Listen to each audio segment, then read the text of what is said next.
I'm Steve Morgan, founder of Cybersecurity Ventures and editor-in-chief at Cybercrime magazine. Welcome to the second episode of HumanSec, which is all about securing humans. I'm here today with Otavio Freire at SafeGuard Cyber, the industry's first and only comprehensive collaboration, chat, and social media security platform.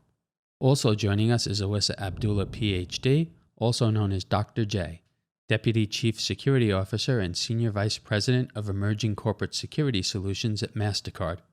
To learn more about Mastercard, visit mastercard.com. Dr. J, Otavio, great to have both of you with us today. Great to be here. Thank you for the invitation. It's great to be here, Steve. Great to see you. Thank you.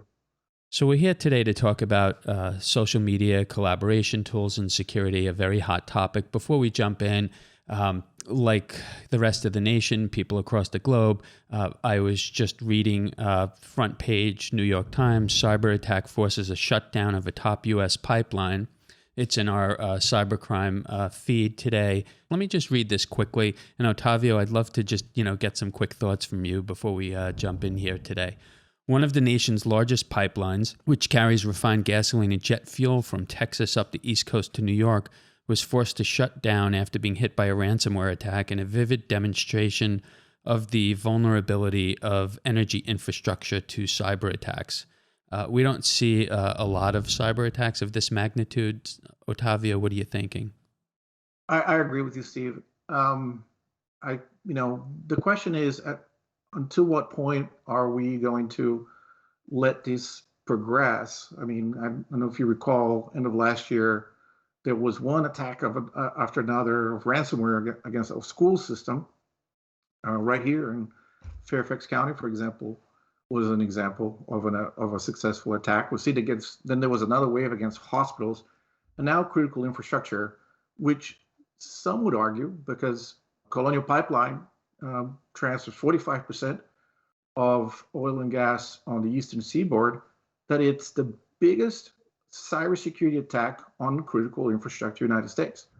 And FireEye and others being able to attribute it to DarkSide, which is a for-profit hacker group, a cyber hacker group, criminal hacking group out of Russia.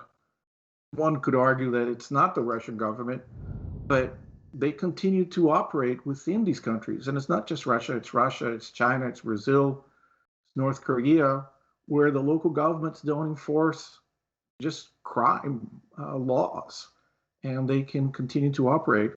So hopefully this is a turning point. To your point, Steve, it's just really the largest we've ever seen in terms of impact. It's not clear what the energy market's going to do over the coming weeks over this. And maybe it's high tide for actual response and force these countries to watch their criminal activity. So, Dr. J, one thing that's troubling me is, the lack of details. Colonial is under less pressure than a publicly traded company might be to reveal details. And I've, looked at a lot of sources. I'm not seeing a lot of information coming forward. I don't necessarily think we necessarily need it right now. And I'm going to tell you why. I have a different take. You said, kind of one of the biggest, potentially, it sounds like it's going to be maybe one of the biggest ransomware attacks. My belief so far with what I've heard is I would probably bet it goes down to something that's very basic. And that's the whole point of all of this is a reminder that there is no industry, there is no sector that is immune to cybersecurity attacks and ransomware attacks. We talk a lot about spear phishing as well. They're finding different ways and different means to get to us. But when we start peeling back this onion, I can almost bet you there will be some basic cybersecurity tenets that we may find we need to continuously address. Right. Well, a lot more to come on that for sure. I think everybody's, grappling with it. It's a Monday morning. Dr. J, to get started on today's topic, there's constant media coverage and talk from experts in our field about humans being the weakest link. We hear that over and over again, and we need human firewalls. But That's mainly been in the context of training employees to be aware of phishing scams and social engineering. And of course, that's very important. But why have we had such a lack of security around social media, mobile chat, collaboration tools that these very same employees use every day? So I'm going to separate social media from the mobile chat and collaboration tools. I think there is a different view on mobile chat and collaboration because we use those throughout our enterprise. So while we may have, or companies have selected ones that they want to use, we sometimes find that our employees may use others. When I think in terms of social media, though, those are really meant for your sales, your marketing group, those sometimes those type of groups. And so it's not an enterprise wide, hey, everyone can jump on and use this to help you, further your work. So I think that may be why we may find that there is a real lack of security or enterprise posture, which is why we kind of tend to fall back on non-disclosure agreements. We tend to fall back on, our corporate security policies and things like that to make sure that we are, looking at it from a larger perspective, a larger, more enterprise perspective. The mobile chat and the collaboration tools have probably more controls around them because they're enterprise wide. But social media was actually meant for social, for personal, for outside use. And so not the true intent of maybe an enterprise use unless you're one of those type of companies that is really doing a lot of marketing and a lot of things externally. I think that might be the reason for the lack. But I also want to switch and kind of turn this upside down too, Steve, and say, when we talk about lack of security around social media and mobile chat and those collaboration tools, things that are outside, when I think about policies and things like that, we also have to make sure that we are not using our corporate email addresses to log into those things, because that's a whole different security, onion that we have to, kind of unpeel. So that's another aspect. I might talk about that a little bit more today. That's another aspect to this as well when you think about social media and how we secure it. Right. Well, and we also have to remember there's only one Dr. J. So, you're not at every company and they're not as secure as you are. I can guarantee you that. Otavio, what are the mobile chat, social media, and collaboration tools that we should be most concerned about, either because they have the largest user bases or they've been exploited by hackers? Would it be LinkedIn, Twitter, Teams, Slack, Zoom? Give us a quick rundown. Yeah, like Dr. J, probably makes sense to think in terms of a framework we separate them both, right? But in terms of growth, Teams, Microsoft Teams is literally eating up the enterprise, growing 700% per quarter. By Microsoft's own admission, the fastest growing product they've ever had. You can think about Word and Excel, like it beats all the adoption of all those tools. So, with a lot of usage comes a lot of risk. But in terms of the riskiest, if you go to the social media side, as Dr. J was articulated, it's risky in the sense because that's where it's easy to conduct social engineering, right? Since one of today's topics is the human security aspect, right? The human as the endpoint almost. But I think also what often overlooked are these consumer-based tools that enterprises use. So, for example, WhatsApp, right? WhatsApp in Europe, in Latin America, WeChat in China, Telegram in Central Europe, Line in Japan, and so forth. That's where the users are, the customers are. That's where employees are. So organizations have created these business processes to use these tools that are like this weird gray privacy areas that mine is at the enterprise, but I conduct business on it.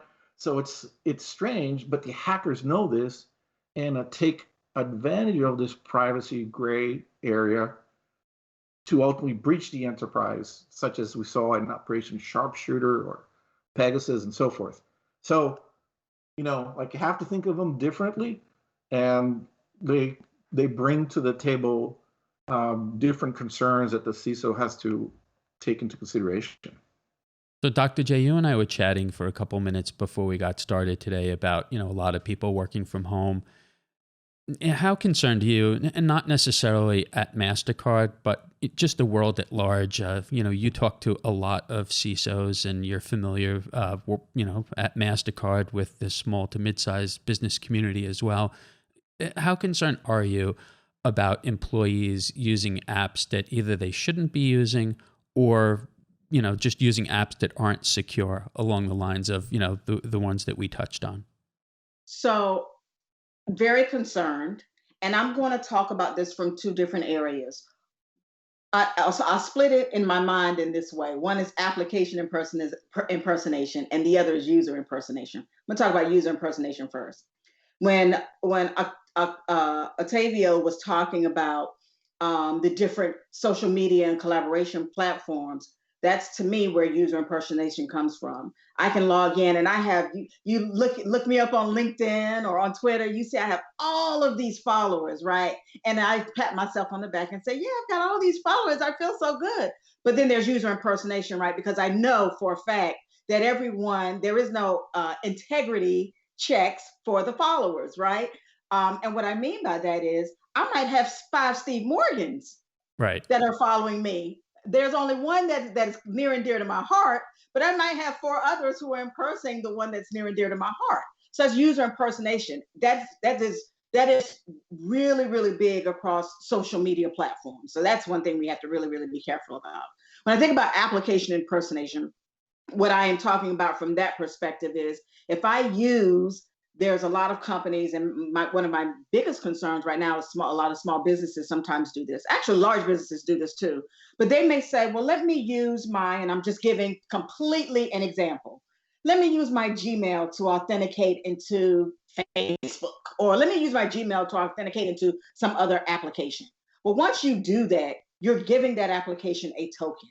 And application impersonation means anyone who has access to that token can impersonate you and potentially get access to every other thing in your enterprise's back end. So if I'm using my corporate email address to authenticate into name your social media platform, now I have a persistent token that now I've given to a social media platform. And if I have someone really, really bad on the inside of that social media company, they could really look back into everything that my enterprise has. So that's why applications and application security is really, really important. You got to think about application impersonation. You got to think about user impersonation. And those are just two of the big things I think that are right now scary that are hitting me right now.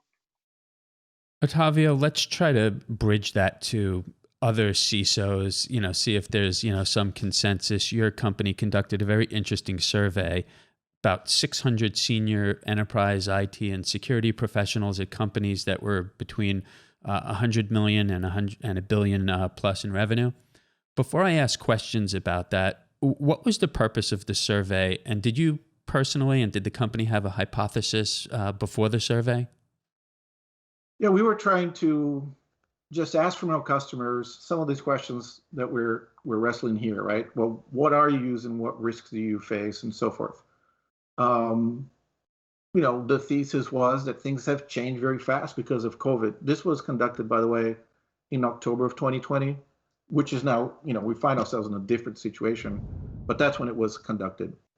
We saw a few surprising things. So, for example, they came back and said, okay, the most important tool that we have for revenue growth and transformation and collaboration are these new platforms such as Zoom. But they also said that's our biggest risk. And the second risk was it's our marketing stack, which to us was surprising that they had identified that as their second largest, right? So number one, collaboration tools. Number two, their marketing stack. But what was interesting in that survey was, we've done this before, and it comes back and says, oh, it's a financial system, it's a CRM, the classic critical infrastructure apps. Yet CISOs still don't rate those critical apps, right? And I think that's the disconnect. It's like, okay, there's two things here don't add up. If you really think it's important and you really think it's not secure, how come you don't think of it as your financial platforms, such as your SAP system, and invest appropriately. And that was the big aha for us, that there's an opportunity to educate in the marketplace here for sure.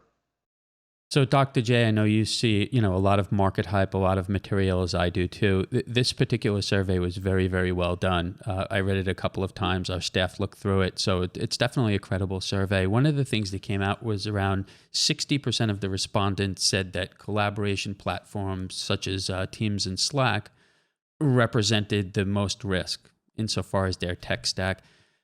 Whether that figure is accurate or not, in your opinion, how much of that is driven by the pandemic, just so many people working from home, using new tools, or would we be seeing that anyway, just as a natural evolution in what companies are adopting now?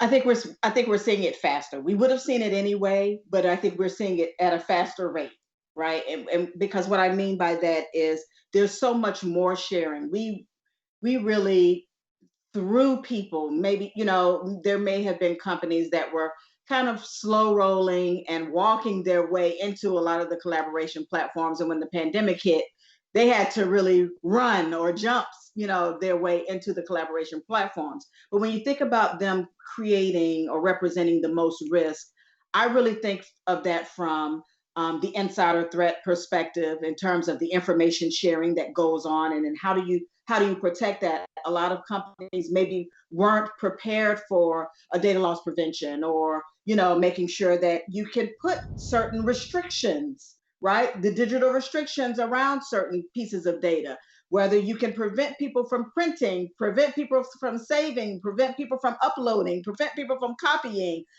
All of those different attributes can happen with the right DLP and digital rights management solution. And I think that is why when you ask about representing the most risk, is because now you have to not only talk about your sharing and how you use that data, but then there are all of these different controls that you can put around each piece of data that maybe companies weren't ready to really grapple with.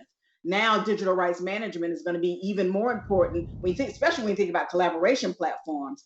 Now I can say, hey, you can get on this collaboration platform and you can share, but you can't copy it. You can't paste it. There's no way I'm letting you print it at home.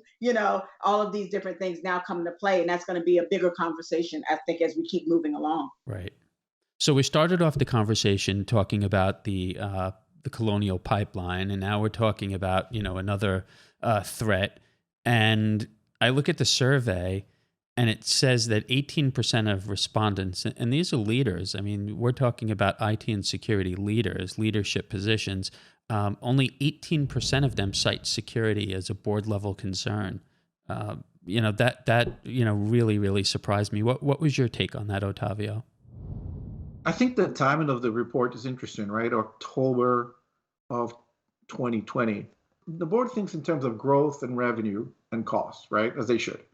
And we had to launch Teams, we had to launch Zoom, we had to launch WhatsApp, we had to launch social media to survive in some cases. I mean, there was no 5-year plan for digital transformation. It was, let's jump into it, and this is the budget we have available. I think things are changing. I wouldn't be surprised if you were to conduct that survey now. That number is definitely up. In fact, there is a survey done by Metrigy. It was more recent now. This was March.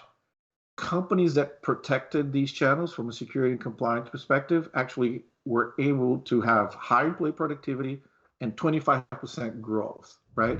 So those numbers start trickling in. It becomes so much easier to go to the board and say, okay, we're not doing this for cost. We're doing this for growth. We're doing this for new revenue.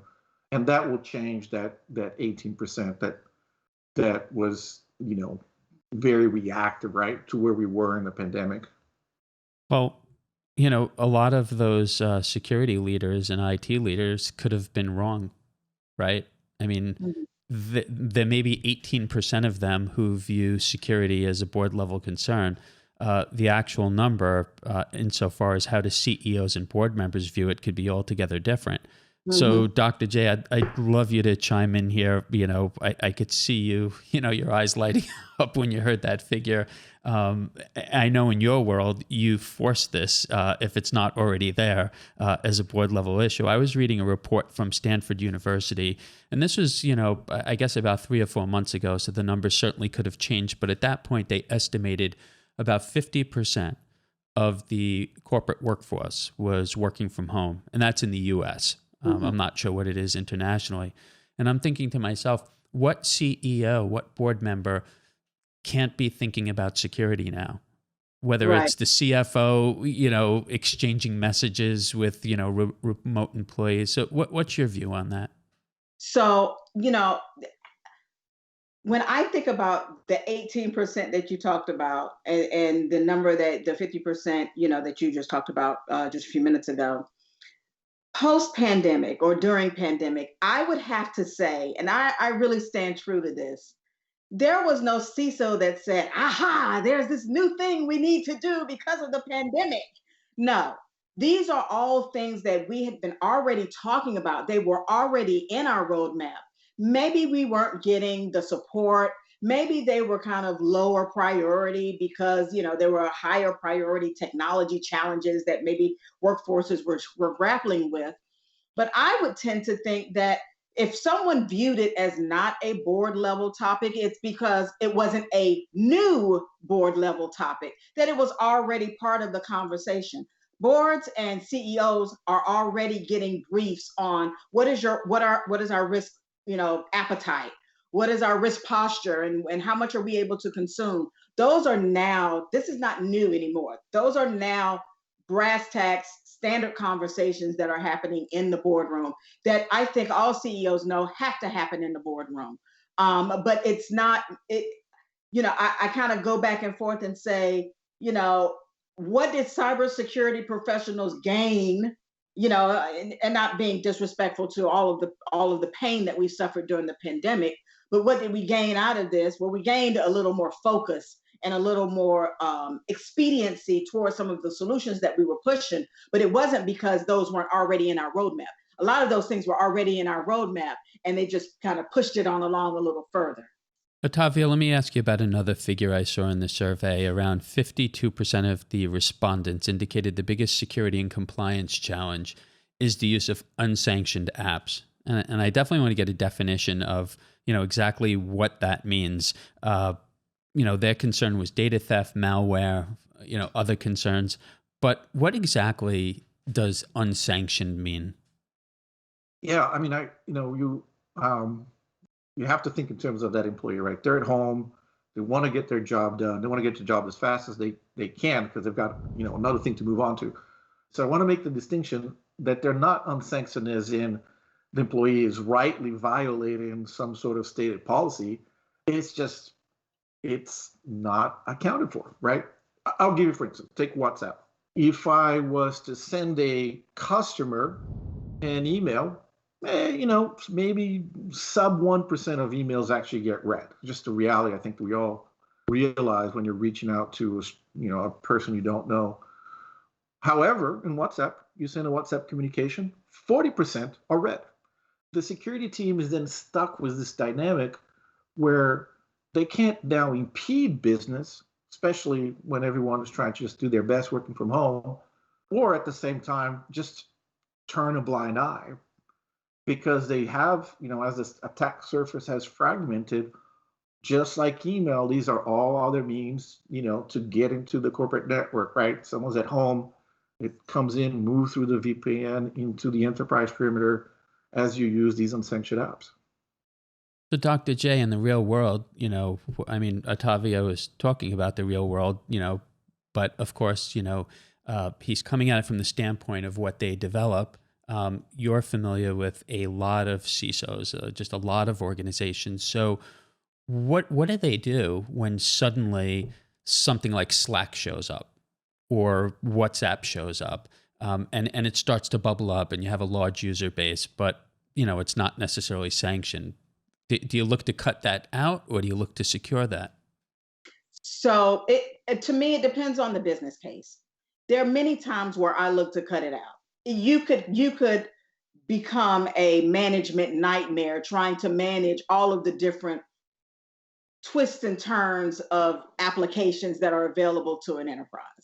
And like Otavia said, they come up, and then the way you get into them, and it's freeware. You can just, I mean, you could, it would be playing like whack-a-mole trying to handle unsanctioned apps. But what I would stress is, as a CISO or a security leader, you have to make sure that there's a process in place to say, what are the requirements? What are you trying to solve that these applications that we've already provided you have not solved? And then find out and make sure that process isn't too lengthy, right? Because that's what gets people to going to those unsanctioned apps as well. If they say, well, I've got to add security, and security is going to take 3 months, I could have already gone on the app and continued my work. That is what you don't want to happen. So we as security professionals have to be a little more timely sometimes in our approval of these apps and putting the controls around them and enabling them from a business perspective to do what our employees want them to do. But our employees, there's some give and take there. Our employees too have to say, well, instead of using this app, which I know and love at home, my office uses this app. I can settle for this one as well, since it has the security measures around it. There's got to be some give and take. That's kind of my belief. Yeah. And and to build on Dr. J point, give me another example. So take Zoom, right? We're on Skype today, but might as well have been Zoom. So let's say, right, the organization says, hey, we don't support Zoom. Okay, we don't support Zoom. An employee understands that. But then a customer sends a link and says, hey, get on this sales meeting, right? There's a sales opportunity here. Here's the Zoom link. And then all of a sudden, okay, they have to escalate it. Can I join? Can I not? And Zoom has video and audio, and I can attach files, and I can do a chat. It generates all this data that now is owned by the company who sent out the Zoom link. Mm-hmm. So there's, it falls in that great, like, it's an unsanctioned app, but it's hard to stop these things real time. So we can never have a conversation about, dealing with emerging threats and, looking at new tools without talking about money. I mean, it's inevitable. It's, it's part of the equation. According to the survey, and of course, this again was in the middle of the pandemic, 59%. So almost 60% of the respondents said that budget was their top concern, meaning they may or may not be able to get budget, even if they want to secure Slack and WhatsApp and these other applications. So, Otavio, what are you seeing? And do you think that as we emerge from the pandemic, we move to a better place around budget? I think so. I think Dr. J made a statement that is so true. A lot of these things were already, in process and got accelerated. The end of the pandemic might be that opportunity to take a pause and really think in terms of long-term, 5-year horizon, as opposed to next month or next 5 weeks, will give an opportunity to look for budgets that some kind of come from the business, right? And I think it's an opportunity for the security budget to grow when you can go to the business and collaborate with them on business cases. It might be a wildly optimistic, view in light of everything that's going on in the world right now, but I hope this becomes the case.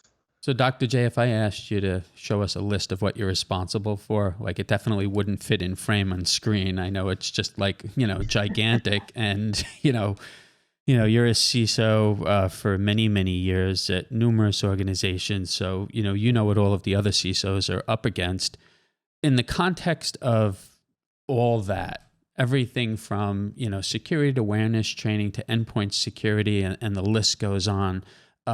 Where do you see collaboration tools and social and chat and the things that we're talking about today? Do you think that, we're going to see more budget open up in that area? I think we are going to be talking about this for a long time. And my perspective of this comes from the fact that this was, and you were asking, about budget in the future, but we have to take into consideration this pandemic. and how it has affected us, and the surprise that it caused, the shock that it caused for a lot of companies, and the reactions that companies had to make. Um, when I think about that, that is going to sit with us for the next 3 to 5 years. And CISOs are going to say, I need more resiliency. I need to build more resiliency. I think we will have more budget for prevent and protect, right? There's a prevent, protect, detect, respond, recover. We're going to have a lot more budget for prevent and protect. And it would be my recommendation that we remember that prevent and protect part is data. We have to prevent and protect our data. And our data is on social media. It is in the collaboration and mobile chat apps. And so that's how I think we get to the attention of budget devoted to specifically those areas. It's from the prevent and protect, and then moving it into that area. So, Otavio, how much wiggle room do organizations have? I mean, you're watching this very closely. Obviously, you've developed a sophisticated platform to respond to a really big problem. Is it the end of this year? Is it the next year before, companies are faced with just, a growing number of users, more so than we have today? And, we definitely don't want to see a situation where, once again, we respond after there's a hack. We respond after, somebody, is using Slack and they shouldn't have, and, trace that back to, a major exploit. No, absolutely. I think this has been kind of an educational journey, and for everyone we talk to, Dr. J said it very nicely, that this is not a problem that's going to go away, right? It is something we'll continue to talk about for many years to come. And the attackers are very well aware of this is where the employees are. This is where, they are on social media. So the social media companies are not equipped to be security companies. And email companies such as Microsoft, that produce email systems that we all use, still struggle with security 20 years in. So if you were to play it out, I think the awareness is still in process. When we started the firm in 2016, it was, and the invasion of Crimea was a lightning rod how social media could manipulate it and be used as a new attack vector, right? I think now would be surprised to find a CISO who doesn't understand that. But look, there's a lot of work to do. There's always new channels. There's an explosion of channels, and I don't think that a day goes by when we hear about a new one or a new threat actor who's figured out a technique in these channels. So, continue to be a challenge as those two things continue to collide. So, Dr. J, to close out here, let me go back to, the pandemic. Are we, in your opinion, going to return to normal, or are we, going into a new normal? What do you think the world's going to look like? What do you think large enterprises are going to look like insofar as remote workers, next year, the year after? I think it's a new normal.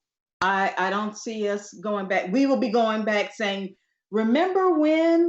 That's what we'll be going back saying. But I think it'll be a new defined normal. We, started out, and to be honest with you, I remember being at the White House. We transformed the new executive office building into open workspaces. Huh. I see a lot of that changing in the future. I see us being more. I think my spidey senses have gone up a little bit in terms of germs. I was not normally considered a germaphobe. I probably am now. I think you'll feel that a little bit more now in the future, which is going to kind of change how we work and what the future of work. So if you listen to some podcasts about the future of work pre-pandemic, they're going to sound very different from the podcast of future of work post-pandemic. That's just from going back and how we operate together. But then when you think about it from a cybersecurity and data perspective, I think we're going to talk a lot more about social engineering, because that's something that we didn't even really really talk about today. We talked about a lot of the technical aspects. Right. I might mention that on my Mastering Cyber podcast, just a small plug for that. But there's a social engineering aspect. There are a lot of policies that I think are going to change that are going to help us in this hybrid type of mentality. And I think that's what we're going to see moving forward, is something that's a little more hybrid. Well, the two of you were great today. I'm tempted to, ask another question and keep going. But, when people look at YouTube videos and they're too long, then they're just like, no, I'm not going to watch this. So really appreciate having both of you. Dr. J, we love you. This is, why our audience loves you. So thank you. Otavio, look forward to continuing the series HumanSec with SafeGuard Cyber. Thank you. Thank you, Dr. J. Appreciate it. Thanks, Otavio. I'm Steve Morgan, founder of Cybersecurity Ventures and editor-in-chief at Cybercrime magazine. Joining us today was Otavio Freire at SafeGuard Cyber, the industry's first and only comprehensive collaboration, chat, and social media security platform. To learn more about SafeGuard Cyber, visit safeguardcyber.com. Also joining us was Alyssa Abdullah, PhD, also known as Dr. J, Deputy Chief Security Officer and Senior Vice President of Emerging Corporate Security Solutions at Mastercard. To learn more about Mastercard, visit mastercard.com. You can keep up with all of our media at cybercrimemagazine.com.